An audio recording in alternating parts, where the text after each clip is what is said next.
Chapter 26. Bab 26, Jiang Feng meletus. Pertandingan sparring antara pewaris Dukedong telah berakhir dengan hasil ini. Dengan identitasnya, Putri Gouyu secara alami aman dari kecurigaan bahwa dia ada di pihak Jiang Chen. Bagaimanapun, apakah dalam hal identitas atau posisi, Jiang Chen tidak pantas pilih kasih seperti itu dari Putri Gouyu. Selain itu, siapa yang tidak tahu bahwa Putri Gouyu terkenal karena kedinginan dan tidak memihak. Jika bukan itu masalahnya, bagaimana Yang Mulia Raja bersedia membiarkan Putri Gouyu memerintah atas suatu peristiwa yang sama pentingnya dengan percobaan naga tersembunyi? Pada saat yang sama, meskipun ajaib bahwa Jiang Chen telah mengalahkan Bai Zanyun, itu terjadi tepat di depan mata penonton. Bahkan jika mereka ingin curiga bermain curang, mereka tidak dapat menemukan alasan untuk melakukannya. Kembali ke jamuan makan, di mana anggur dan makanan mengalir dalam jumlah berlebihan. Suasana belum sepenuhnya pulih berkat peristiwa hari itu. Baik atau buruk, semua orang memiliki kekhawatiran internal mereka sendiri. Terutama para adipati yang telah berselisih dengan Adipati Jiang Han, mereka masih tidak bisa mengacuhkannya, apakah kemenangan Jiang Chen adalah sebuah kebetulan. Atau apakah dia serigala berbulu domba, dan dua putra ayah akhirnya mulai mengungkapkan taring mengerikan mereka di segmen terakhir dari Hidden Dragon Trials. Untuk mengatakan bahwa seseorang di ranah awal Ki Sejati dapat mengasah kelemahan seseorang dengan 8 meridian Ki Sejati setelah satu demonstrasi dari yang terakhir, bahkan Master Bela Diri Dao akan sulit sekali mempercayainya. Bagaimana mungkin menemukan kekurangan setelah satu tontonan, dan kemudian mengalahkan lawan seseorang dalam pertempuran yang sebenarnya? Jika begitu mudah bagi yang lemah untuk menang atas yang kuat, lalu untuk apa semua orang berlatih keras? Tetapi, untuk mengatakan bahwa Jiang Chen berpura-pura menjadi serigala berbulu domba, bukankah aksinya terlalu nyata? Kuncinya adalah, kentut selama ritus penyembahan surgawi tidak ada dalam buku pedoman menjadi serigala berbulu domba. Ini adalah dosa berat, dan hukuman ekstrim diberikan. Kecuali, apakah Raja Eastern Lu bermain bersama dengan Jiang Chen? Ini bahkan lebih konyol. Tentunya Raja tidak begitu bosan melakukan hal seperti ini. Ditambah lagi, tentu saja keluarga Jiang tidak memerintahkan begitu banyak wajah agar Raja dengan sepenuh hati bertindak bersama buku pedoman mereka. Hanya Adipati Tiansui dan beberapa pejabat lainnya yang bisa menebak dengan samar apa yang sebenarnya terjadi, karena mereka adalah saksi mata atas kejadian malam itu di rumah Jiang Han. Mungkin pelindung ilahi belum meninggalkan Jiang Chen, membiarkan anak ini mendapat manfaat dari keberuntungan belaka, bodoh. Duke of Tiansui menjelaskan hal-hal seperti ini pada dirinya sendiri. Spekulasi semacam ini adalah yang paling logis. Duke of Tiansui telah menyimpulkan sesuatu setelah mengamati ekspresi dan tindakan Jiang Feng. Jiang Feng, setidaknya, tidak memiliki pengetahuan sebelumnya tentang masalah ini. Dengan tingkat kelihayan Jiang Feng, keterampilan aktingnya tidak akan normal jika ia berpura-pura menjadi serigala berbulu domba. Dia akan dengan cepat mengungkapkan kekurangannya. Fatih Xuan dan yang lainnya berjalan-jalan bersosialisasi ketika jamuan makan dimulai, dan cukup ramah dengan Jiang Chen. Mereka bergaul dengan Jiang Chen sebelumnya karena dia murah hati, memiliki rasa keadilan, dan bersedia berbicara untuk seorang teman. Sekarang, dengan kekuatan Jiang Chen, mereka memiliki rasa kebanggaan yang lebih besar lagi. Benar sekali, Saudara Chen, aku, Xuan yang gendut, telah bergaul dengan kamu selama 2 atau 3 tahun tetapi tidak pernah tahu bahwa Saudara Chen adalah jenius sejati. Keterampilan akting kelas dunia, potensi kelas dunia, dan tentunya kekuatan kelas dunia. Adik kecil kagum, kagum. Petik 2. Fatih Xuan mengenakan ekspresi kegembiraan yang ekstrim dan ludah terbang saat ia bergerak. Dia lebih bersemangat daripada anak-anak saat Natal, seolah-olah Jiang Chen yang luar biasa sama dengan dia yang hebat. Bai Zanyun berwajah putih di meja lainnya, dan dia menundukkan kepalanya saat dia menemukan hiburan di bagian bawah cangkir anggurnya. Yan Yiming, yang sebelumnya menjadi korban serangan Jiang Chen, akhirnya sadar kembali dan bergumam dengan keras. Jiang Chen itu pasti menggunakan trik jahat. Dia hanya punya 3 meridian Ki Sejati, bagaimana dia bisa mengalahkan aku? Petik 2. Hong Tiantong, di sisi lain, diam-diam merasa lega, untung dia cukup pintar untuk menghindari mencari sorotan setelah Bai Zanyun menunjukkan Eastern King Point. Pikirkan tentang itu. Jika dia adalah orang yang akan bertarung dengan Jiang Chen, maka orang yang dipermalukan di depan semua orang hari ini tidak akan menjadi 2, tapi dia, Hong Tiantong. Pikiran Hong Tiantong bergolak ketika dia melihat Bai Zanyun menenggelamkan kesedihannya dalam alkohol. Dia ingin terus memprovokasi yang terakhir. Saudara Bai, jangan sedih. Dalam hal kekuatan, dia berada di ranah awal Qi sejati. Bagaimana mungkin dia menjadi lawanmu? Eastern King Point hanyalah teknik dasar. Anak ini beruntung dan telah mempraktikkannya lebih dari itu saja. Jika kita bersaing dalam hal sejarah keluarga, bagaimana mungkin Adipati Jiang Han itu berpikir untuk bersaing dengan keluarga kamu dari warisan Harimau Putih? Petik 2. Bai Zanyun hanya menunduk dan tersenyum kecut, mengubah gaya kebanggaannya yang mendominasi. Dia menggelengkan kepalanya dengan ringan, tetapi tidak mengatakan apa-apa. Dia bukan orang bodoh. Saat-saat sebelumnya di mana ia memilih Jiang Chen murni untuk mendapatkan bantuan Long Juxue. Kecuali, dia tiba-tiba melihat cahaya setelah kata-kata Jiang Chen yang mencerahkan, dan pikirannya telah dibersihkan. Memang, dia berada di puncak hidupnya. Apakah pantas untuk melakukan sejauh itu untuk seorang wanita yang tidak akan pernah menganggapnya serius? Dan, meskipun Hong Tiantong telah beberapa kali memilih Jiang Chen dengan Bai Zanyun, yang pertama tidak pernah menderita kerugian, sedangkan Bai Zanyun selalu menjadi orang yang menghadapi konsekuensi. Apa artinya itu? Ini berarti bahwa Hong Tiantong adalah tipe yang licik yang selalu menggunakan Bai Zanyun sebagai umpan meriam. Apakah kamu benar-benar berpikir aku bodoh? Bai Zanyun melirik Hong Tiantong ketika hatinya tumbuh lebih dari beberapa jejak kewaspadaan dan jijik untuk karakter yang penuh perhitungan ini. Di meja utama, dan sebagai tuan rumah proses hari ini, meskipun Long Zhaofeng agak terkejut dengan apa yang baru saja terjadi, dia tidak memikirkannya lagi. Bahkan jika Jiang Chen ini memiliki beberapa plot dalam pikiran dan memiliki beberapa potensi, ada kesenjangan yang tidak dapat diatasi antara dirinya dan konstitusi bawaan putrinya. Oleh karena itu, intrik Long Zhaofeng di tanah Jiang Han dengan nada roh tidak mereda, melainkan, ia memutuskan untuk meningkatkan keadaan. Setelah beberapa putaran minuman dituangkan, Long Zhaofeng mengangkat gelasnya ke arah Jiang Feng. Kakak Jiang Feng, aku benar-benar kagum dengan penampilan putramu hari ini. Dia telah memperluas pandangan dunia aku. Aku sudah lama ingin berteman dengan kakak lelaki Jiang. Mengapa kita tidak memanfaatkan kesempatan ini hari ini? Aku berpegang teguh pada kata-kata aku, apa pendapat kamu tentang proposal aku? Mengapa tidak mengikuti arus hari ini dan dengan senang hati menyegelnya? Kakak, kamu telah melihat ketulusan aku. Selama kamu menganggukkan kepala, kamu tidak perlu melakukan apa-apa lagi dan akan menerima 300.000 perak dari aku setiap tahun. Dua keluarga kita akan dipersatukan sebagai saudara selamanya, bagaimana kedengarannya? Petik 2. Nada Long Zhaofeng adalah murah hati, seolah-olah dia benar-benar memberikan wajah yang hebat kepada Adipati Jiang Han ketika dengan paksa merebut properti Jiang dengan harga terendah. Jiang Feng tahu bahwa kursi ini akan sulit untuk duduk ketika Long Zhaofeng membawanya ke meja ini. Sarung tangan sudah lepas, dan Long Zhaofeng langsung ke titik. Dia hanya bisa memasang wajah berani dan berkata, Duke Long, wilayah Jiang Han aku terletak di selatan dan merupakan tempat yang miskin dengan tidak banyak sumber pendapatan. Seluruh anggaran rumah tangga sebagian besar berasal dari pendapatan dari sebidang tanah dengan semangat. Proposal Duke Long adalah untuk memotong jalan uang utama untuk wilayah Jiang Han aku. Adik kecil di sini benar-benar merasa sulit untuk setuju. Petik 2. Orang harus mengatakan, dengan kesabaran Jiang Feng, sudah merupakan pemandangan yang tidak biasa untuk melihat dia berbicara dengan postur yang begitu rendah. Jika itu adalah kesempatan lain, Jiang Feng mungkin sudah lama memukul meja dan pergi dengan lambaian lengan bajunya. Kakak Jiang, kamu membuat segalanya menjadi sulit bagiku. Adipati nada Soaring Dragon mengeras.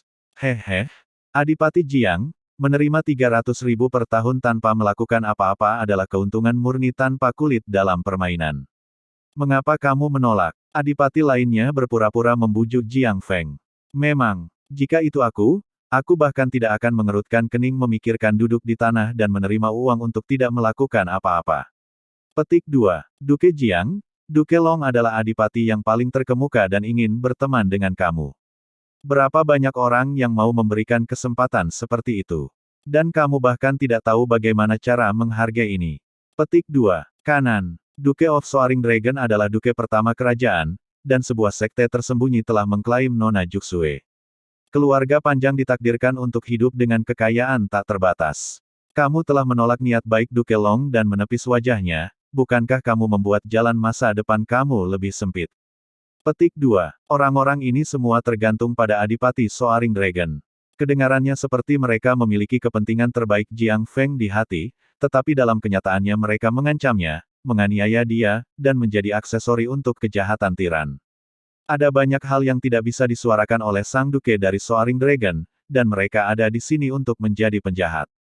Seseorang harus memberikannya kepadanya, jika itu adipati lainnya, mereka mungkin akan menyerah sekarang. Tapi Jiang Feng adalah burung tua yang tangguh dan menggelengkan kepalanya dengan tegas. Jangan bicara lebih jauh. Siapapun dapat mengucapkan kata-kata yang indah, tetapi kamu tidak akan bermurah hati jika Andalah yang diminta untuk memotong sebagian dari diri kamu. Petik 2. Perwakilan Taman Pilking juga hadir dan belum berbicara. Dia adalah Grand Court Master dari Taman Pilking, dan tertawa pada saat ini. Duke Jiang, selama berbagai transaksi yang dilakukan Pilking Garden dengan Jiang Han, kami telah menemukan bahwa keahlian kamu dalam mengolah bahan-bahan roh tidak memenuhi standar Garden kami. Karena itu, setelah keputusan bulat dari pejabat internal Garden, kami memutuskan bahwa kami tidak akan lagi menerima bahan roh dari wilayah Jiang Han. Biarkan ini menyimpulkan kemitraan kami mulai sekarang. Petik 2. Ekspresi Jiang Feng berubah secara radikal setelah kata-kata ini. Dia telah menolak untuk retak dan tidak mau menyewakan tanah dengan semangat karena hubungan bisnis ini dengan Pilking Garden. Melalui kemitraan ini, wilayah Jiang Han dapat menerima 5 juta perak per tahun. Tapi, Kepala Pilking Garden telah berbicara dan telah mengakhiri kemitraan mereka, melarang semua bahan roh Jiang Han di masa depan. Ini memotong tanah di mana seseorang berdiri. Jiang Feng bertanya dengan nada serak, Tuan Pengadilan Agung, haruskah kamu begitu tidak berperasaan? Master Pengadilan Agung menjawab dengan ringan, dia yang mengamati gambar yang lebih besar dan mengambil tindakan yang sesuai adalah yang pintar. Duke Jiang, kamu telah keliru karena tidak menyadari bagaimana arus kekuatan telah bergeser. Petik 2. Persuasi macam apa ini? Ini adalah upaya lain untuk merampas Jiang Feng. Jiang Feng telah menahan kemarahan di perutnya selama beberapa saat, dan kata-kata Grand Court Master adalah percikan yang menyalakan api. Kemarahannya yang lama tertekan meledak dalam sedetik saat Jiang Feng melonjak berdiri, tertawa keras. Baik, baik, kamu masing-masing berpura-pura menjadi orang baik, tetapi kamu semua adalah perampok buas. Biarkan aku memberitahu kamu sesuatu, aku, Jiang Feng, bukan seorang Buddha yang terbentuk dari tanah liat. Aku dapat menghasilkan lebih sedikit uang, dan bahkan tidak menghasilkan sama sekali, tetapi aku tidak akan memberikan sedikit pun tulang punggung menjadi seorang pria. Pilking Garden bukan. Larangan wilayah Jiang Han aku kan. Tidak masalah. Aku lebih suka beternak babi di tanah itu daripada membiarkan kamu petugas jalan mengambil untung darinya. Petik 2. Jiang Feng telah meletus. Dia tiba-tiba meletus, dan sangat teliti. Jadi rasanya ini sangat bagus untuk meledak. Jiang Feng merasa bahwa emosi yang marah di perutnya telah sepenuhnya dibuang pada saat ini.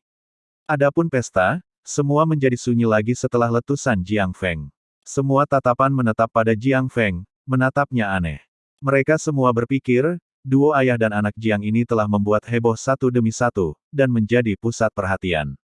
Apa tujuan mereka? Apakah mereka serius ingin membuat masalah bagi Kadipaten Soaring Dragon dan berselisih dengan mereka? Chapter 27. Bab 27, Memarahi Elit. Diam. Keheningan mematikan turun. Tidak ada yang mengantisipasi bahwa Jiang Feng tiba-tiba akan meletus begitu menyeluruh. Ini benar-benar menghancurkan semua hubungan mereka dengan Soaring Dragon, dan memulai permusuhan dengan adipati pertama di kerajaan. Hanya dalam satu momen itu, bahkan mereka yang bersahabat dengan adipati Jiang Han berkeringat dingin atas namanya. Sedangkan untuk pihak netral, mereka bahkan tidak berani melihat Jiang Feng. Melakukan hal itu dapat menyebabkan Adipati Soaring Dragon salah paham dan berpikir bahwa mereka juga mendukung Jiang Feng. Atmosfer perjamuan terasa sangat aneh. Pada saat inilah tepuk tangan meriah mulai terdengar. Jiang Chen berdiri dengan malas, memarahi yang baik, selesai. Kamu orang tua aku baik-baik saja. Aku ingin tahu tentang satu hal. Apakah tidak ada tulang punggung tunggal yang dapat ditemukan di antara kamu yang disebut adipati, yang disebut bangsawan elit?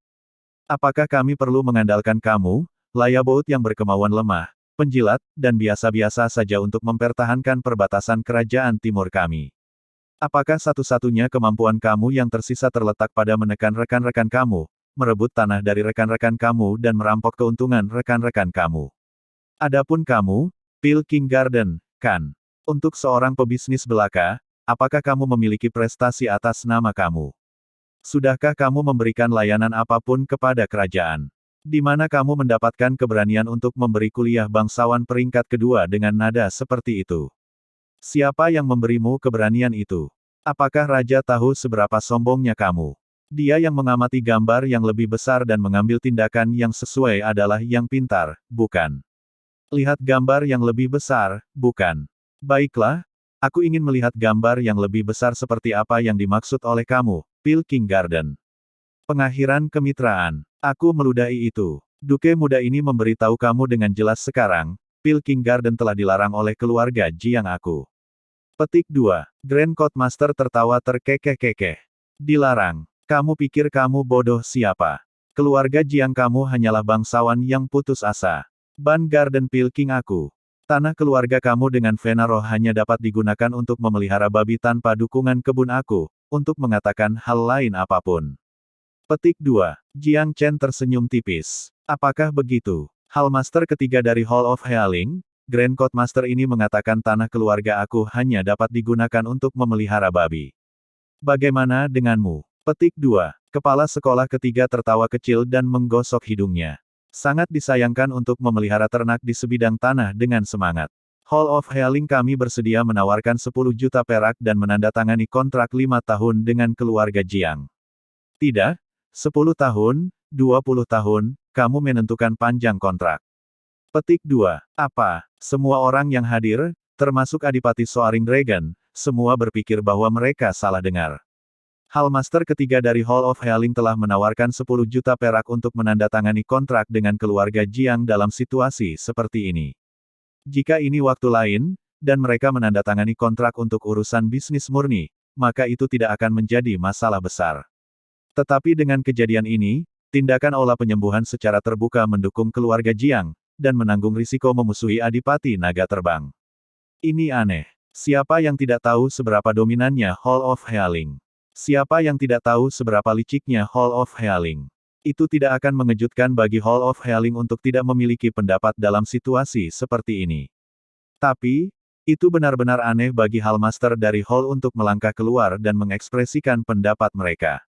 Kapan keluarga Jiang terhubung dengan aula penyembuhan, dan membentuk ikatan yang kuat?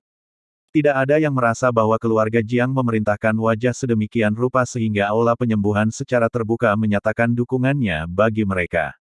Ekspresi Grand Court Master berubah, Hallmaster Kiao, ini bukan hal yang harus dilakukan. Dari 3 petahana pasar di ibu kota untuk ramuan roh, Hall of Healing adalah pemimpin pasar, dan memegang 50% pangsa pasar. Kuil Dewa Petani dan Taman Pil King berbagi sisa dari pasar. Meskipun ketiga pihak terlibat dalam persaingan yang sengit, mereka juga menghormati aturan tersembunyi untuk menghindari saling mencuri bisnis dengan jahat. Ini adalah prinsip yang tidak disuarakan oleh siapapun, kecuali garis yang semua orang ikuti. Kepala sekolah ketiga tersenyum samar. Ketua Pengadilan Wang, aku jelas mendengar kamu menyatakan akhir dari hubungan bisnis kamu dengan keluarga Jiang sekarang. Jika bukan ini masalahnya, bagaimana olah aku mungkin akan turun tangan? Kita semua mengerti aturan bisnis. Kamu tidak lagi ingin mengejar kesepakatan ini, dan dengan demikian kami mengambilnya. Tidak ada yang tidak diinginkan di sini, kan? Petik 2. Hall of Healing tidak salah apakah datang ke aturan yang ditentukan atau aturan tersembunyi. Ketua Agung mengenakan ekspresi jelek di wajahnya. Dia telah memajukan dirinya secara terbuka dan menghancurkan hubungannya dengan keluarga Jiang karena dia ingin menjalin hubungan dengan bangsawan naga terbang. Menjalankan bisnis sama saja, terlepas dari dengan siapa mereka melakukannya. Jika keluarga Panjang mengendalikan tanah dengan Venaro, maka mereka akan melakukan bisnis dengan Adipati Naga Melonjak. Tidak ada sedikit kerugian untuk Pil King Garden, dan mereka sebenarnya bisa menggunakan kesempatan ini untuk membuka jalan bagi hubungan dengan Soaring Dragon. Hanya ada yang baik yang bisa diperoleh, dan tidak ada yang buruk. Ditambah lagi, dia telah menghitung bahwa bahkan jika dia mengatakan bahwa taman telah melarang keluarga Jiang, aula dan kuil tidak akan maju untuk mengambil bisnis. Lagi pula, Kesepakatan bisnis senilai 5 juta perak setahun tidak sebanding dengan risiko menyinggung Duke of Soaring Dragon. Ketua Agung tidak mengandalkan hal-hal yang berputar di luar kendalinya. Hall of Healing tidak hanya melangkah maju, tetapi mereka juga menaikkan taruhan dan menggandakan tingkat kemitraan. Sikap mereka jelas, mereka akan mendukung keluarga Jiang. Grand Court Master tidak mengerti, dia benar-benar tidak mengerti. Aula penyembuhan sangat lihai, apakah sepadan dengan sedikit keuntungan untuk menyinggung Duke dari Soaring Dragon saat ini? Mungkinkah aula penyembuhan tidak dapat memahami bahkan petunjuk terkecil dari gambaran yang lebih besar? Jelas sulit bagi perjamuan untuk melanjutkan sekarang karena segalanya telah berkembang ke titik ini. Banyak tamu dengan sadar mengambil cuti mereka, setelah melihat adipati wajah Soaring Dragon menjadi gelap karena marah. Duke bermaksud menggunakan perjamuan ini untuk memamerkan kekayaan dan kekuatannya. Tapi sekarang, berkat dua putra ayah Jiang dan partisipasi tambahan dari Hall of Healing, itu telah berubah menjadi keluarga Jiang memukul wajah Soaring Dragon. Situasinya sangat aneh. Tidak peduli apapun, kedamaian kerajaan timur kemungkinan akan rusak. Karena, adipati Soaring Dragon sangat marah. Konsekuensi dari kemarahan Duke pertama kerajaan akan sangat parah. Sebagai wakil keluarga kerajaan, Putri Gouyu merasakan emosi yang rumit. Dia telah bias terhadap Jiang Chen, tetapi tiba-tiba menyadari bahwa orang yang sangat sombong dan berbisa ini benar-benar memiliki beberapa jejak aura dominan dan sedikit tulang punggung. Ceramah agresif Jiang Chen, kemudahannya berhadapan dengan segala macam elit mulia, misteri intervensi aula penyembuhan, semua ini memaksa Putri Gouyu untuk secara pribadi mengakui.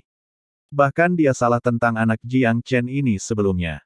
Ketika pesta selesai, Grand Court Master berdiri di luar pintu dan tersenyum dingin pada Jiang Feng. Jiang Feng, ini sudah berakhir untukmu dan putramu. Menyinggung Duke dari Soaring Dragon berarti masa depan untuk keluarga Jiang akan sangat sulit sehingga akan sulit untuk bahkan mengambil satu langkah ke depan. Petik 2. Court Master Wang, aku sebenarnya penasaran. Sebagai seorang pebisnis, apakah sangat menarik untuk menjadi anjing bagi orang lain dan dengan bersemangat memberi jalan bagi orang lain? Petik 2. Jiang Chen terkekeh saat dia melewati Grand Court Master dengan pandangan menghina. Jiang Chen, kamu bocah, terus mondar-mandir. Waktu hampir habis. Court Master Wang menggertakkan giginya. Kamu benar, waktu hampir habis. Peking Garden, hehe, kerajaan mungkin luas, tetapi tampaknya tidak ada kebutuhan untuk 3 peserta pasar di bidang pengobatan roh. Petik 2. Jiang Chen menggali dengan tumitnya setelah menyampaikan kata-katanya dan bergegas pergi. Untuk menderita kelancangan seperti itu dari sikap sombong Jiang Chen, kepala pengadilan Wang sangat marah sehingga ia ingin meludahkan darah. Itu adalah hari yang menyedihkan. Kesepakatan bisnisnya dengan keluarga Jiang berakhir tanpa hasil, dan dia memainkan peran sebagai penjahat secara gratis. Tidak ada manfaat yang akan datang pada akhir hari, hanya ceramah yang menyeluruh. Kecuali, bahkan jika Court Master Wang sedikit tidak senang, dia tidak berani mengambilnya pada adipati Soaring Dragon. Bahkan jika Duke Long menjadi penyebab utama di Peking Garden kehilangan kemitraan ini. Ah, lupakan saja. Kesepakatan bisnis adalah masalah kecil. Kehilangannya tidak akan merusak fondasi Peking Garden aku. Adapun Hall of Healing ini, beberapa kebaikan masih bisa diselamatkan dari situasi jika taman mengambil keuntungan dari mereka menyinggung Duke Long. Kita dapat memanfaatkan kesempatan ini untuk menindas mereka. Petik 2. Pikiran Court Master Wang sangat fleksibel saat ia memikirkan jangkauan besar Duke Long, dan beberapa desas-desus nyaris menyuarakan dalam beberapa kalangan. Semakin besar pengaruh Soaring Dragon tumbuh, semakin besar ancaman yang akan mereka rasakan terhadap kerajaan timur. Dan sekarang, Nona Juxue telah mengumpulkan perhatian dari sekte tersembunyi. Belakangan, kemungkinan keluarga panjang menggantikan keluarga timur dan menjadi raja tidak terbayangkan. Duke Long memiliki aspirasi besar. Semoga hari ini segera terwujud. Pada saat itu, taman dapat mengambil keuntungan dari perubahan nasib untuk mengalahkan di Hall of Healing dan merebut posisi utama untuk pengobatan roh di dalam kerajaan. Ini tidak bisa dihindari. Suasana hati Court Master Wang tiba-tiba meringankan ketika dia memikirkan hal ini. Emosi Jiang Feng perlahan-lahan menjadi tenang setelah mereka kembali ke rumah Jiang Han. Meskipun rasanya enak meletus seperti itu hari ini, masih ada konsekuensi serius. Jika mereka hanya berbicara tentang wilayah mereka masing-masing, tanah Jiang Han dan Soaring Dragon berjarak jauh sehingga tidak perlu takut dengan Soaring Dragon.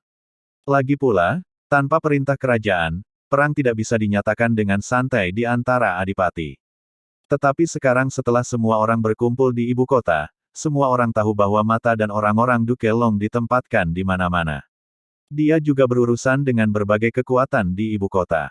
Banyak pejabat di istana juga memuji Adipati Soaring Dragon sebagai saudara mereka.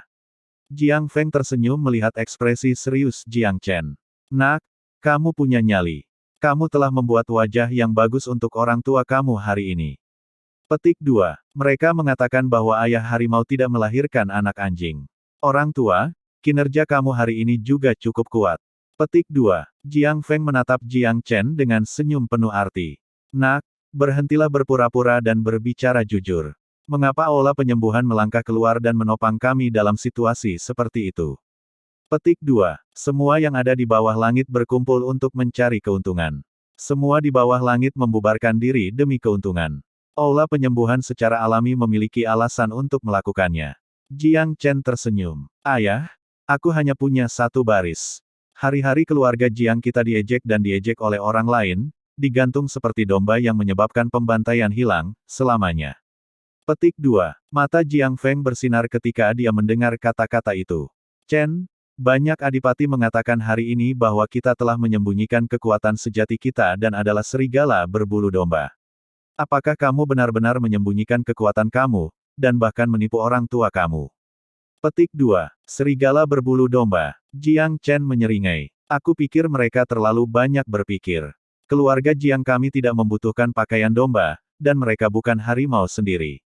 Petik 2. Rasa kebanggaan yang tidak perlu dipertanyakan lagi dapat diperoleh dari kata-kata Jiang Chen. Senyumnya yang percaya diri membuat Jiang Feng tiba-tiba merasa bahwa dia tiba-tiba tidak bisa melihat melalui putranya. Chapter 28. Bab 28, Kekacauan di Ibu Kota. Apa yang tidak dipikirkan Jiang Chen adalah bahwa keributan yang muncul di rumah Soaring Dragon akan menciptakan arus dan pusaran di bawah permukaan ibu kota yang tenang. Duke of Soaring Dragon, Long Zhaofeng, secara alami merasakan yang paling aneh. Dia mungkin bisa menahan diri karena gambaran yang lebih besar, jika Jiang Feng hanya menolaknya. Tetapi untuk ditolak dengan cara yang sombong, dia merasa kehilangan muka. Meskipun Duke Long tidak segera meletus atau terbang marah selama perjamuan, itu bukan karena ia memiliki sifat pemaaf, tetapi bahwa ia mengerti bahwa sebagai orang yang berada dalam posisi berkuasa, ia harus mengendalikan emosinya pada tingkat yang demikian. Pertemuan. Ketika semua tamu telah pergi dan hanya orang-orang kepercayaannya yang tersisa, kalimat pertamanya adalah, mereka yang mematuhi aku makmur, mereka yang menentang aku mati. Aku tidak peduli apa yang kamu lakukan, keluarga Jiang harus gagal dari percobaan naga tersembunyi. Mari kita lihat betapa limpahnya ayah dan putra ini ketika mereka kehilangan pangkat seorang duke, termasuk tanah itu dengan semangat Vena. Dan seseorang menjalankan penyelidikan tentang apa yang terjadi dengan Hall of Healing. Dia sangat marah karena Hall of Healing secara terbuka berdiri pada kesempatan seperti itu untuk mendukung keluarga Jiang. Tidak ada yang mengantisipasi adegan itu. Orang-orang kepercayaan dan teman-teman yang belum semuanya menganggukkan kepala. Duo ayah dan anak Jiang itu benar-benar konyol. Gengsi Duke Long pasti akan rusak jika kita tidak menekan mereka dan mengalahkan mereka kali ini. Pasti ada sesuatu yang terjadi antara Aula Penyembuhan dan Jiang Chen ini. Ketika aku berada di Aula Penyembuhan hari yang lain, Long Juxue menggambarkan peristiwa yang terjadi di aula hari itu, bagaimana hal Master ketiga telah menolak untuk melakukan bisnis dengan semua ahli waris dari dukedom terkemuka, dan telah menjual rumput tulang naga ke Jiang Chen. Dia bahkan menghormati Jiang Chen sebagai tamu terhormat. Bahkan Long Juxue merasa bahwa kejadian ini agak aneh ketika dia mengingatnya. Long Zhaofeng tidak tahu apakah harus tertawa atau menangis ketika mendengar tentang mereka.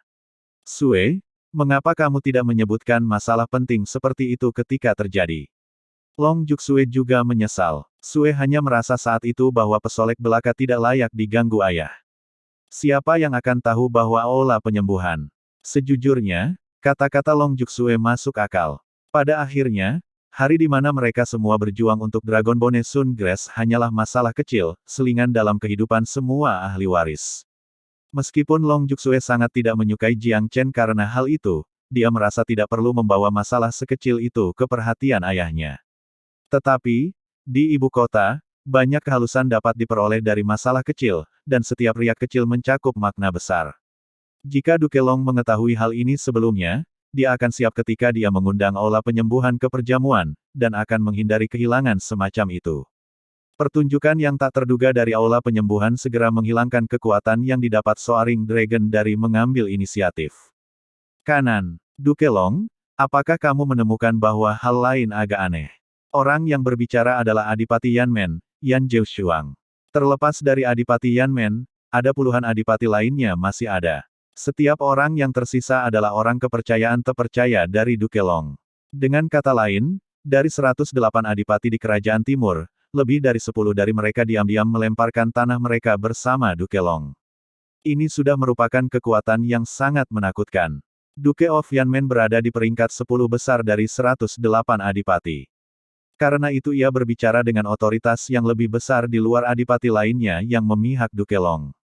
Duke Yan, apa yang kamu temukan? Tanya Long Zhaofeng. Ada 2 poin keanehan dalam jamuan malam ini. 1. Mengapa Putri Gouyu dan Putri Ziruo Timur begitu akrab dengan Jiang Chen? 2. Mengapa Adipati kinerja Tian Sui begitu abnormal? Semua orang harap ingat bahwa Adipati Tian Sui dan Jiang Feng adalah musuh yang dibenci. Dia akan menjadi orang pertama yang menyerang Adipati Jiang Han secara normal, tetapi apakah dia bahkan berbicara hari ini? Tidak hanya dia, tetapi putranya Sui Qingsu akan menggertak Jiang Chen setiap kali keduanya bertemu di ibu kota. Apakah dia mengungkapkan pendapat sama sekali malam ini? Petik 2. Kata-katanya mengingatkan semua orang akan hal yang sudah jelas. Ini benar, duo ayah dan anak Tian Sui berperilaku agak aneh malam ini.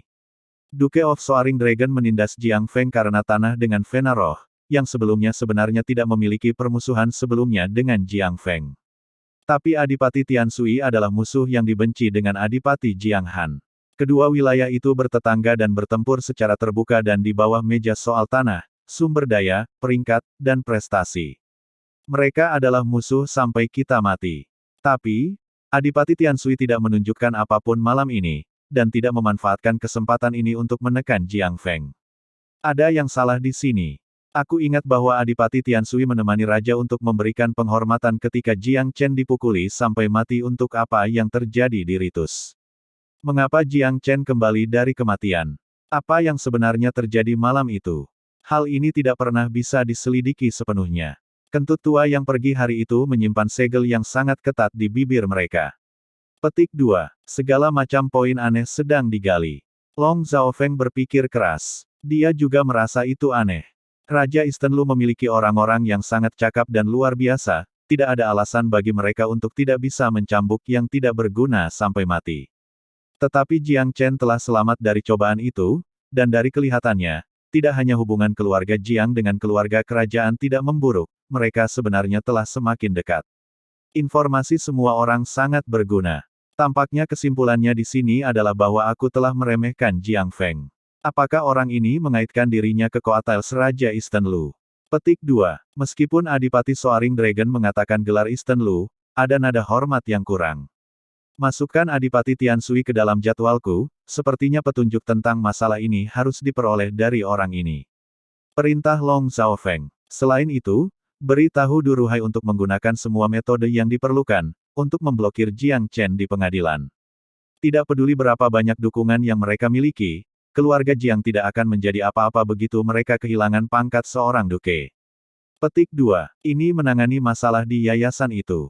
Tidak peduli seberapa kuat dukungan seseorang, atau berapa banyak skema licik yang mereka miliki, kehilangan pangkat seorang duke berarti mereka telah kehilangan hak untuk mengendalikan wilayah mereka. Atas dasar apa keluarga Jiang dapat berbicara, begitu mereka kehilangan kendali? Metode ini sederhana dan kasar, tetapi langsung dan efektif. Skema dan kejang, skema dan kejang. Karena skema tidak berhasil, maka kejang harus dilakukan. Duke of Soaring Dragon bukanlah jiwa yang baik. Metodenya untuk mencapai keinginannya jahat dan tanpa garis bawah. Di matanya, memperlakukan seseorang dengan sopan sebelum menggunakan kekerasan bukan karena dia takut dengan kekuatan keluarga Jiang. Namun, ia ingin membangun reputasi mengatasi orang lain melalui moral dan etika.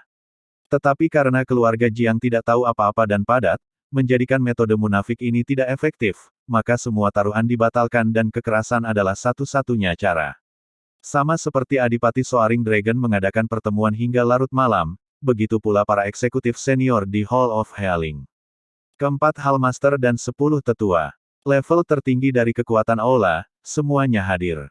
Pelayan ketiga, Qiao Baishi, sepenuhnya menyampaikan semua kejadian yang terjadi di perjamuan. Di Hall of Healing, penguasa Hallmaster Song Tianxing memegang hak mutlak untuk berbicara. Bukan hiperbola untuk mengatakan bahwa dia adalah pilar utama aula. Ketika Hallmaster ketiga selesai menggambarkan situasi, semua mata berputar dengan lancar ke Lord Hallmaster Song. Tampak jelas bahwa tidak ada yang berani terburu-buru mengeluarkan pendapat sebelum memahami pikiran Tuan Hallmaster. Song Tianxing tertawa kecil, aku akan menahan diri untuk tidak berbicara lebih dulu. Semua orang berbagi pemikiran kamu. Petik 2. Bahkan Tetua Sun telah menjamin pil karma surgawi dengan jaminan 90%, itu harus dapat diandalkan. Aku pikir Hallmaster ketiga telah membuat keputusan yang benar. Salah satu tetua berbicara terlebih dahulu. Aku juga mendukung Hallmaster ketiga. Aula penyembuhan telah didirikan di ibu kota selama ratusan tahun, mustahil untuk menyenangkan semua dan tidak menyinggung siapapun. Menyinggung beberapa untuk keuntungan aula tidak dapat dihindari. Petik 2. Memang, dan karena pil Heavenly Karma memiliki masa depan yang cerah dan potensi pasar seperti itu, kita tidak punya pilihan jika kita harus menyinggung bahkan lebih banyak adipati, bukan hanya adipati naga terbang. Tampak jelas bahwa ada lebih banyak eksekutif senior yang mendukung Qiao Baishi. Semua orang mempertimbangkan masalah ini dari perspektif laba masa depan ke aula, dan semua merasa bahwa tidak ada masalah dengan keputusan Qiao Baishi. Nomor 2, katakan sesuatu juga. Song Tianxing memandang Hallmaster kedua dengan senyum ramah. Aku setuju dengan pendapat semua orang. Apapun yang bermanfaat bagi Hall patut dipuji. Kata-kata ini sangat licin dan tidak banyak bicara. Tetua Blue tiba-tiba berbicara, Tuan Hallmaster, aku punya beberapa kata. Baiklah, semua orang dipersilakan berbicara pikiran mereka. Tetua Biru, silakan. Song Tianxing mendorongnya. Aku merasa bahwa ayah dan anak Jiang tidak terlalu bisa diandalkan. Apakah semua orang memikirkan konsekuensinya jika Tetua Sun salah? Bukankah aula menjadi bahan tertawaan besar? Jika rumor ini beredar, bagaimana dengan kredibilitas kita? Jika pil Heavenly Karma adalah bluster murni, maka belumkah kita menyinggung Soaring Dragon dengan sia-sia? Aku pernah mendengar bahwa Long Juxue, putri kesayangan Duke Long, memiliki konstitusi Phoenix Biru dan telah menarik perhatian salah satu sekte tersembunyi. Masa depannya di bela diri Dao sangat menjanjikan. Dengan cara ini, bukankah Soaring Dragon akan bangkit juga? Bisakah perubahan dalam lanskap kepemilikan kerajaan terjadi di masa depan? Petik 2. Aula penyembuhan bukan lembaga pemerintah, dan dengan demikian kurang dicadangkan, lebih berani membahas masalah kekuasaan. Ekspresi orang-orang bahkan tidak berkedip ketika membahas kemungkinan perubahan pada penguasa. Tetua Blue, kamu terlalu khawatir. Pertama, tidak mungkin bagi Tetua Sun untuk salah. Dan satu hal lagi, perubahan dalam keluarga yang berkuasa mengikuti hukum alam, dan tidak akan tiba-tiba tersinggung oleh munculnya satu atau dua orang. Duke of Soaring Dragon mengisi sayapnya, tentu saja, tetapi keluarga kerajaan timur tidak akan tinggal diam. Petik 2. Qiao Baishi segera membantah kata-kata Tetua Blue. Selain itu, bahkan jika Adipati Soaring Dragon mampu, dia tidak akan secara terbuka menyatakan perang terhadap aula kami atas satu kesepakatan bisnis. Aula kami telah berdiri selama ratusan tahun, dan tidak akan mudah diremehkan. Mengabaikan keuntungan yang ada untuk mempertimbangkan detail yang tidak akan terjadi, tidak pernah menjadi cara Hall kami melakukan bisnis. Petik 2. Tidak ada yang bisa menyangkal bahwa keuntungan masa depan yang bisa mereka peroleh dari pil Heavenly Karma terlalu menggoda. Jika pil disuplai dalam jumlah besar ke pasar, maka tidak ada obat lain yang ada di pasaran untuk cedera tubuh yang sedikit kompetitif. Mereka mengatakan bahwa barang yang lebih rendah akan dibuang setelah perbandingan. Pil Heavenly Karma adalah barang superior yang akan menyapu rekan-rekannya. Pasar ini praktis merupakan mangkuk harta karun. Jika dimanfaatkan dengan tepat, keuntungan dari obat pil tunggal ini akan cukup untuk mendukung operasi seluruh aula penyembuhan. Setelah berdebat berkali-kali, tatapan semua orang akhirnya mendarat di Lord Hallmaster Song Tianxing lagi. Tampaknya sebagian besar masih setuju dengan keputusan nomor 3. Aku yakin kamu dapat menyimpulkan sikap aku juga. Aku dengan percaya diri meninggalkan barang-barang di tangan nomor 3 ketika aku memberanikan diri. Ini juga berarti aku mempercayai penilaian dan kemampuannya. Petik 2. Sikap Song Tianxing sudah cukup jelas pada titik ini. Aku juga harus mengingatkan semua orang bahwa aula penyembuhan kita mengejar keuntungan terbesar. Meskipun kita menghindari pertempuran politik, kita tidak perlu takut terlibat. Mustahil untuk menjaga satu kaki di kedua sisi pagar selamanya. Ketika satu sisi perlu dipilih, hanya ada satu sisi bagi kita, dan itu untung. Pil Heavenly Karma akan memberi kita keuntungan, jadi kita pilih itu. Adapun siapa yang menang atau kalah, aula kami telah bertahan begitu lama, apakah kita kekurangan sedikit adaptasi ini? Petik 2. Chapter 29. Bab 29, Perubahan Sikap dari Semua Sisi. Qiao Baishi menghela nafas lega melihat sikap Song Tianxing yang jernih. Sejujurnya, dia agak tertekan oleh keputusan yang dia buat akhir-akhir ini, dan telah mendorong murni berdasarkan keberanian dan tekadnya sendiri. Dia bisa mengatakan bahwa pilihannya sudah benar berdasarkan sikap Tuan Hallmaster. Nomor 3, kaulah yang memulai hubungan dengan Jiang Chen dari rumah tangga Jiang. Kamu akan bertanggung jawab menjaga hubungan. Tampaknya dari berbagai informasi, bahwa bayangan pemuda ini telah dilemparkan ke semua kejadian besar di ibu kota belakangan ini. Pria muda ini adalah orang yang harus diawasi. Petik 2. Song Tianxing belum pernah melihat Jiang Chen sebelumnya, tetapi mampu menyimpulkan kesimpulan yang luar biasa dari rincian banyak laporan yang dia terima. Bahkan Hallmaster kedua yang biasanya stabil, Yue Kun, berseru tanpa sadar, Tuan Hallmaster, bukankah evaluasi Jiang Chen ini sedikit berlebihan? Song Tianxing tersenyum samar, aku belum bertemu Jiang Chen, tapi aku telah bertemu Jiang Feng dari pangkat seorang Duke Jiang Han. Jika sumber dari semua yang tak terduga adalah dari ayah dan anak Jiang, uang aku akan dari Jiang Chen dan bukan Jiang Feng. Petik 2. Qiao Baishi tersentuh. Dia tahu bahwa posisi Tuan Hallmaster itu tinggi, dan pandangan dunianya sinis. Standar-standarnya tinggi, dan dia pada dasarnya tidak pernah membuat kesalahan ketika menilai orang dan masalah. Agar penguasa Hallmaster memberi pujian setinggi-tingginya kepada seorang remaja yang belum pernah dia temui sebelumnya, Qiao Baishi bersukacita lebih dari sedikit karena dia telah membuat pilihan yang tepat. Hehe, aku, Yue tua, selalu mengagumi mata Tuan Hallmaster karena menilai sesuatu. Namun kali ini, aku penasaran tentang kemungkinan bangsawan raja keliru.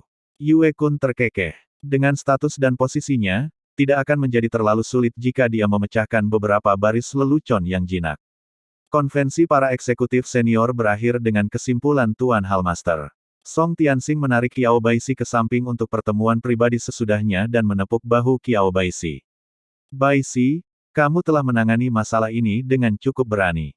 Aku bangga padamu. Meskipun hubungan mereka adalah salah satu dari penguasa Hallmaster dan Hallmaster ketiga, Song Tianxing jauh melampaui Qiao Baishi baik dalam usia dan pengalaman, serta status dan standar. Orang bisa mengatakan bahwa Song Tianxing berniat untuk merawat Qiao Baishi sebagai penggantinya. Qiao Baishi terkesima dan tersanjung, dan dia buru-buru menawarkan beberapa kata sederhana. Baishi, kamu tidak boleh meremehkan Jiang Chen. Sudahkah kamu menghitung jumlah hal menakjubkan yang terjadi di sekitar Jiang Chen? Petik 2. Bawahanmu padat, dan menunggu pencerahan Tuan Hallmaster. Qiao Baishi sangat rendah hati. Untuk satu, pemuda ini dihukum mati di ritus penyembahan surgawi, tetapi mengapa dia dipukuli dan masih hidup? Untuk dua, Raja telah mencambuk pemuda ini, tetapi mengapa Raja secara pribadi menganugerahkan medali naga berukir untuk menjaga yang terakhir? Untuk tiga orang, pemuda ini hanyalah putra seorang duke, dari mana dia mendapatkan resep pil kuno ini untuk pil Heavenly Karma? 4. Tingkat bela diri pemuda ini tidak cukup untuk lulus bahkan 3 ujian dasar, tetapi mengapa dia pertama kali bisa mengalahkan Yan Yiming dengan satu pukulan, dan kemudian dengan mudah bermain-main dengan Bai Zanyun sesudahnya? 5. Mengapa para putri kerajaan dari 2 generasi begitu akrab dengan pemuda ini? 6. Pemuda ini sepenuhnya tidak takut di depan Adipati Naga melonjak, dan mengecam kamar elit. Penampilannya sepenuhnya tidak sesuai dengan karakter seorang pemuda. Dari mana jaminannya datang? Petik 2. Ekspresi Qiao Baishi menjadi lebih serius dengan setiap poin yang didaftar Song Tianxing. Dia kurang lebih juga mempertimbangkan poin-poin ini. Tapi, pertimbangannya tidak dipikirkan dengan baik atau selengkap Tuan Penguasa Hallmaster. Tiba-tiba, Qiao Baishi menghubungkan titik-titik di antara petunjuk yang dijatuhkan oleh Song Tianxing. Dia berseru heran. Apakah ini untuk mengatakan bahwa keluarga Jiang didukung oleh raja? Dan sikap yang putus asa dan sedih itu sebelumnya adalah tindakan untuk mengacaukan lawan. Ayah dan anak ini bisa jadi bidak yang digerakkan oleh raja. Bahkan mungkin bidak dengan kemampuan untuk melakukan perubahan dalam gambaran yang lebih besar. Petik 2. Song Tianxing berkomentar dengan ringan, jika tidak ini, apa alasan lain yang menurut kamu bisa menjelaskan semua yang telah terjadi sejauh ini? Dipukul dengan rotan, tetapi tidak sampai mati, cukup mengungkapkan, untuk tidak berbicara tentang yang lain. Jika bukan karena instruksi rahasia dari Yang Mulia, akankah orang-orang raja benar-benar tidak memiliki kemampuan untuk mengalahkan pemuda sampai mati? Tidak heran, tidak heran. Qiao Baishi tiba-tiba teringat peristiwa seputar pembelian Dragon Bone Sun Grace. Bukankah Jiang Chen mengatakan kepadanya bahwa dia telah membuat keputusan yang benar? Bukankah Jiang Chen memberitahunya bahwa Dragon Bone Sun Grace telah dibeli untuk keluarga kerajaan? Qiao Baishi telah merasakan aura roh Dragon Bone Sun Grace yang familiar dari Putri Ziruo malam itu di perjamuan Dukelong. Kemudian, Dragon Bone Sun Grace memang dibeli oleh keluarga kerajaan. Jiang Chen tidak menggertak tentang masalah ini. Qiao Baishi menegaskan kembali penilaian Tuan Hallmaster bahkan lebih tegas ketika pikirannya pergi ke titik ini. Tidak heran kalau Song Tianxing akan menyimpulkan ini. Dari semua aspek, semua ini tidak akan bisa dijelaskan jika bukan karena fakta bahwa keluarga Jiang telah lama mencapai kesepakatan dengan keluarga kerajaan. Dan dengan identitas Puteri Gouyu, bagaimana dia tanpa malu-malu akan memuji pertunjukan bela diri anak muda? Jelas untuk menggunakan kinerja Jiang Chen sebagai alasan untuk mengimbangi dampak konstitusi Azure Phoenix Long Juksue. Baishi, jika keluarga Jiang adalah bidak yang keluarga kerajaan meletakkan sejak lama, apa artinya ini? Ini berarti bahwa keluarga kerajaan memulai persiapan mereka sejak lama. Duke of Soaring Dragon sangat ambisius, tetapi lebih banyak kekuatannya bersinar dari hari ke hari. Satu sisi dengan persiapan awal, satu sisi dengan ambisi yang tidak tertutup. Jika kedua belah pihak benar-benar terlibat dalam konflik, jujur saja, aku tidak akan bertaruh pada Dukelong. Kecuali, Song Tianxing berhenti pada titik ini. Tampak jelas bahwa kemungkinan dibalik, kecuali, ini membuat dia takut berbicara, seolah-olah itu tabu. Kecuali apa? Qiao Baishi tidak bisa menahan diri untuk bertanya. Kecuali jika kelas berat dari sekte tersembunyi itu membuat penampilan pribadi dan campur tangan dalam perebutan kekuasaan antara raja. Namun, dengan status kelas berat tersebut, akan sangat merendahkan bagi mereka untuk melibatkan diri dengan perebutan kekuasaan di kerajaan bersama. Selain itu, keluarga timur telah mengendalikan kerajaan selama setidaknya 1000 tahun, dan memegang banyak es di lengan baju mereka, serta warisan yang kaya dan tidak diketahui. Selain Wildcat Long Juksue, aku benar-benar tidak bisa memikirkan apa kelebihan lain yang mungkin dimiliki Duke Long dalam pertarungan antara subjek dan raja. Karenanya, tidak peduli apakah itu dari perspektif laba atau dari politik, keputusan kamu hari ini adalah keputusan yang sangat bijaksana. Petik 2. Song Tianxing memuji Qiao Baishi sekali lagi. Malam yang sama tanpa tidur lewat di halaman dalam istana. Berita Putri Gouyu juga menyebabkan Lu Timur tenggelam dalam pikirannya. Saudara laki-laki, Adipati Soaring Dragon tidak lagi peduli untuk sepenuhnya menyembunyikan ambisinya. Putri Gouyu adalah satu-satunya yang berani berbicara demikian kepada Lu Timur. Dapat dimengerti bahwa ia akan bosan dengan posisinya sebagai adipati pertama di tanah setelah sekian lama berada di dalamnya. Ini adalah satu-satunya perkembangan alami yang akan dia coba untuk maju selangkah ke depan. Nada Isten Lu tampak tenang, tetapi Sufus dengan perasaan berdebar-debar niat membunuh. Syukurlah, dia mencoba mendikte persyaratan untuk burung tua yang tangguh, Jiang Feng hari ini.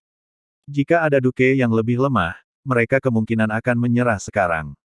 Petik 2. Putri Gouyu juga sangat tidak senang dengan Adipati Soaring Dragon ketika dia ingat bagaimana semuanya telah terjadi pada saat itu. Dia telah bersekongkol melawan wilayah adipati lainnya di depan perwakilan kerajaan. Ini tampak seperti bentrokan antara adipati, tetapi merupakan penghinaan terhadap wajah kerajaan dalam kenyataan. Isten Lu menghela nafas ringan. Semua hal berubah. Bahkan hanya beberapa hari yang lalu, siapa yang akan berpikir bahwa keluarga Jiang akan menjadi jenderal keberuntungan aku? Petik 2. Isten Lu tidak tahu apakah harus tertawa atau menangis ketika memikirkan situasi saat ini di ibu kota. Mungkin banyak kekuatan sekarang akan berpikir bahwa keluarga Jiang adalah salah satu dari pasukan klan timur aku, dan bidak yang telah lama aku gerakkan. Putri Gouyu juga tertawa sambil tersenyum. Gouyu mungkin berpikiran sama jika aku tidak mengetahui proses internalnya. Pernahkah kamu menemukan bahwa setiap perubahan, setiap putaran dalam situasi di ibu kota, telah terkait erat dengan bayangan? Jiang Chen. Mata indah Putri Gouyu sedikit bergeser saat dia berbicara tanpa sadar. Apakah kamu juga menemukannya, saudara perempuan kerajaan? Isten Lu tersenyum penuh arti. Kalau dipikir-pikir, situasi saat ini di ibu kota memang berevolusi dari kentut Jiang Chen selama ritus. Sejak saat itu, setiap peristiwa yang terjadi di ibu kota tampaknya terikat dengan bayangan orang itu. Aku awalnya percaya tanpa keraguan bahwa dia telah memiliki kunjungan ilahi dalam mimpinya. Tetapi setelah malam ini, aku tidak dapat menahan diri untuk tidak curiga bahwa pemuda ini telah secara salah meminjam nama para dewa sejak awal. Petik 2. Sejujurnya, Isten Lu merasa cukup sakit kepala ketika memikirkan hal ini. Berbicara secara logis, seorang putra bangsawan seharusnya tidak begitu aneh. Dicambuk, tetapi tidak mati, mengidentifikasi sumber akar penyakit Ziruo, menangani aula penyembuhan, mengalahkan lawan dari dunia maju Qi sejati dengan kekuatan dari dunia awal. Berbagai keadaan abnormal telah terjadi pada orang yang sama. Untuk mengatakan bahwa tidak ada rahasia tentang pemuda ini, tidak mungkin Lu Timur akan percaya ini. Tentu saja, sebagai penguasa suatu negara, ia tidak akan mengejar hal-hal ini, setidaknya belum. Lagi pula, Isten Lu tidak hanya akan menghindari penyelidikan menyeluruh atas bantuan berharga dari keluarga Jiang yang secara tidak sengaja mempengaruhi pengaruh Duke Long, tetapi dia juga akan memberi penghargaan kepada mereka. Gouyu, kunjungi rumah Jiang Han atas nama aku besok. Kunjungan ke istana Jiang Han secara alami adalah hadiah ayah dan anak Jiang. Dia juga bisa menyatakan niat mereka pada saat yang sama, dan tentu saja, membawa keluarga Jiang ke kamp kerajaan. Itu benar-benar mudah untuk Lu Timur ketika datang ke sarana kekuasaan. Selain itu, kamu harus menjamin bahwa Jiang Chen dapat melewati pengadilan naga tersembunyi. Sikap Isten Lu telah bergeser secara halus dari sebelumnya. Sebelumnya, pemikirannya tentang Jiang Chen hanya berhenti pada gagasan bahwa pemuda ini dapat menyembuhkan penyakit Ziruo Timur.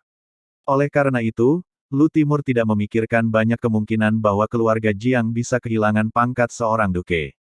Tinggal di ibu kota sebagai pejabat kaya tanpa kekuatan sebenarnya akan menguntungkan penyakit Ziruo.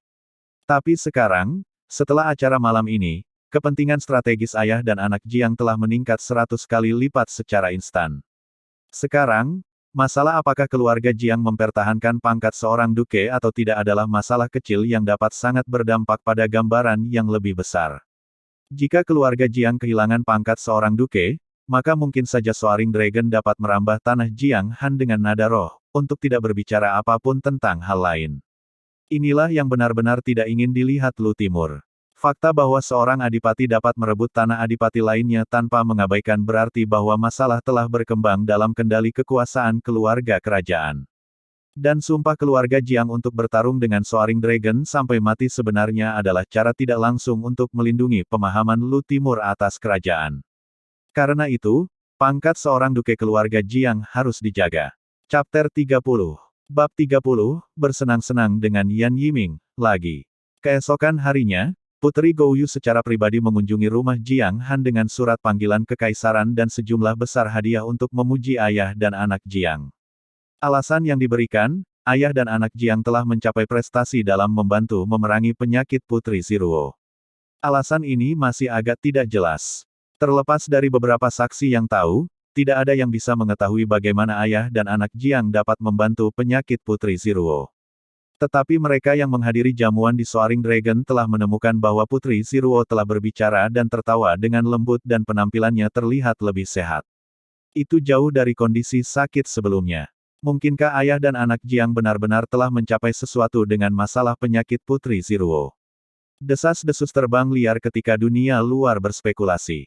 Satu hal yang pasti, ayah dan anak Jiang ditakdirkan untuk menjadi tokoh terkenal dalam sorotan ibu kota dalam waktu dekat.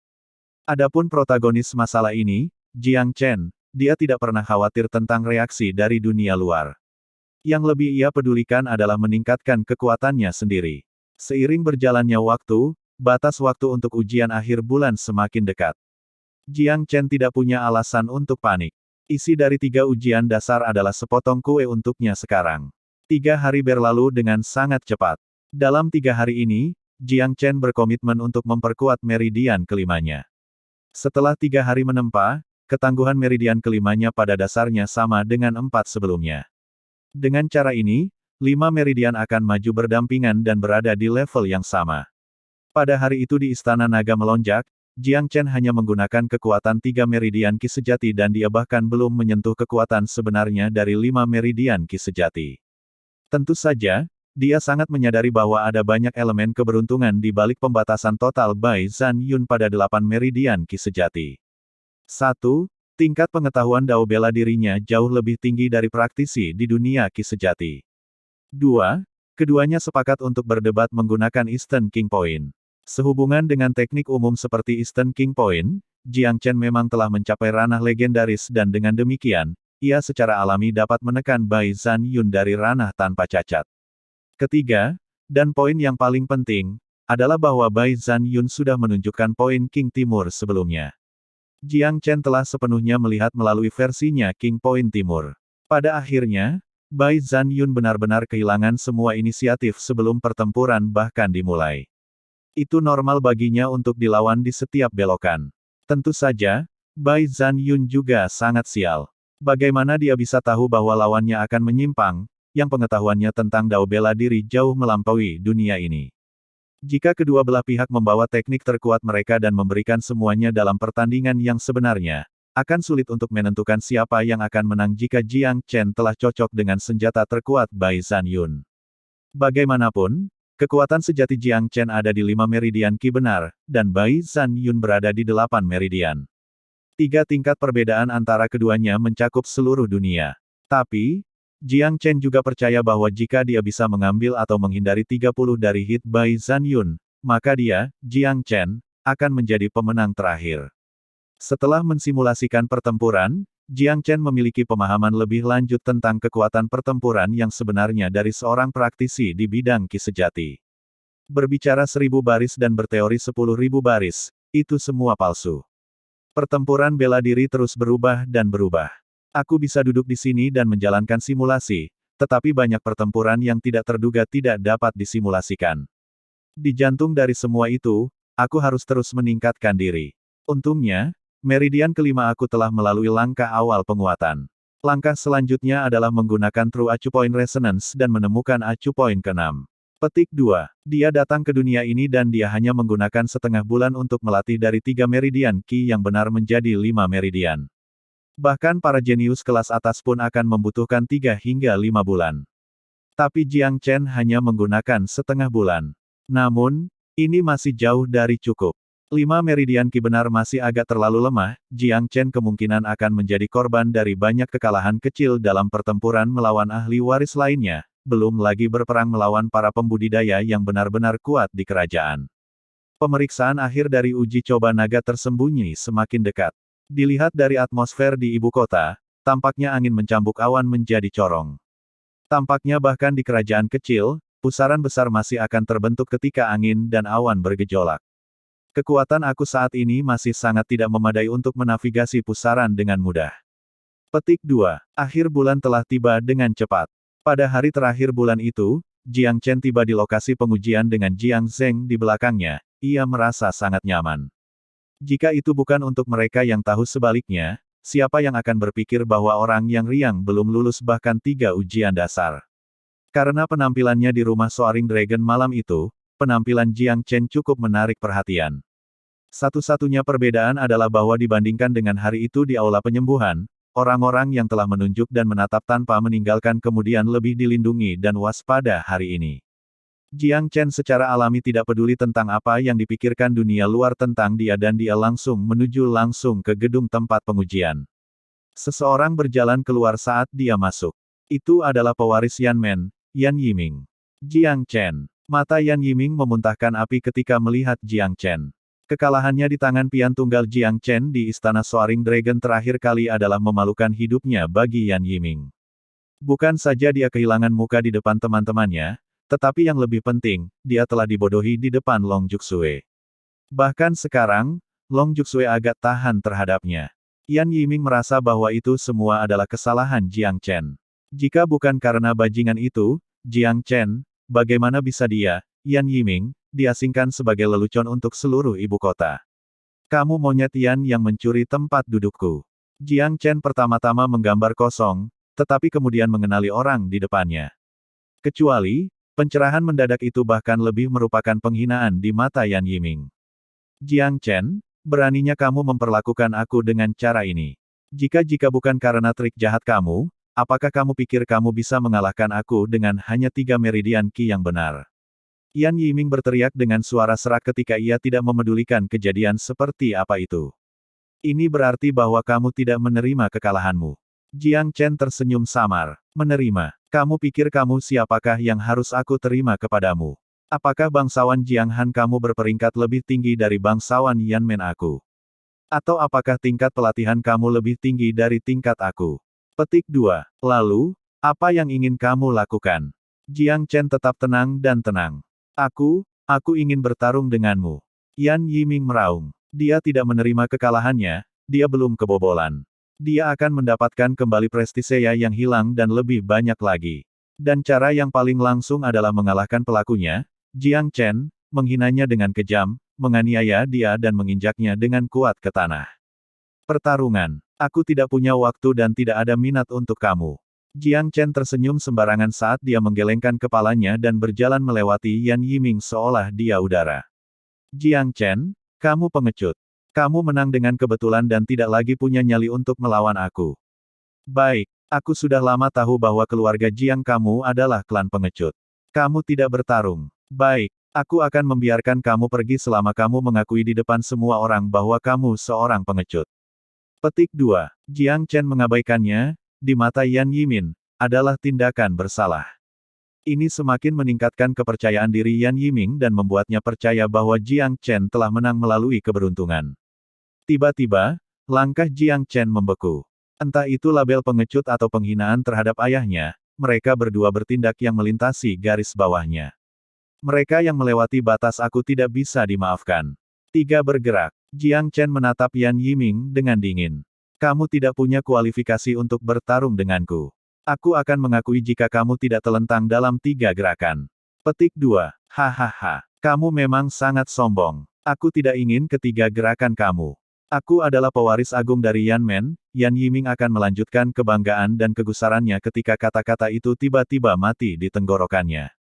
Dia tidak berani berbicara lebih jauh dan dia tidak bisa berbicara lebih jauh karena di depannya, Jiang Chen telah menjadi seperti panah yang dikokang, memancarkan aura yang aneh dan mengunci Yan Yiming. Langkah pertama, perhatikan baik-baik. Jiang Chen tidak memiliki gerakan bunga dan hanya mengambil 1 langkah ke depan.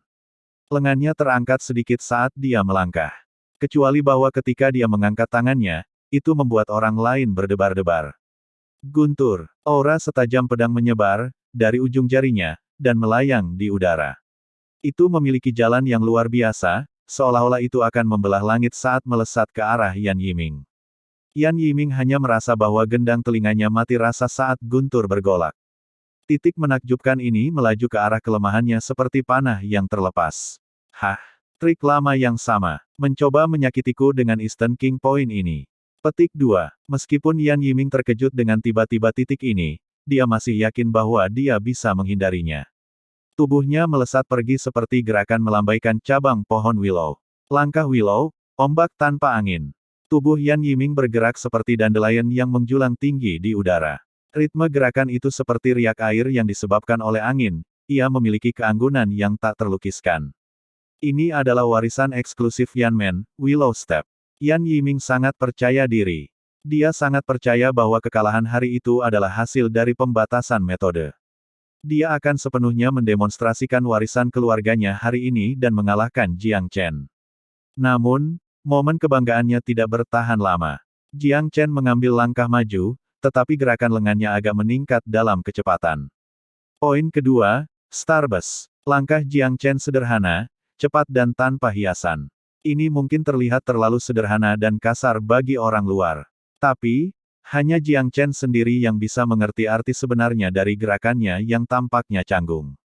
Mudah bagi semua teknik di bawah langit untuk menjadi lebih kompleks, tetapi sulit bagi yang rumit untuk menjadi sederhana.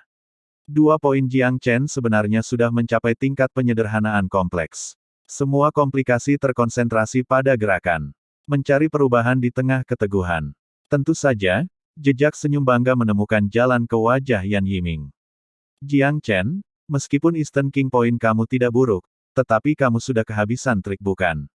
Kamu ingin menyakiti aku. Teruslah bermimpi. Tapi, sepertinya dia belum bicara.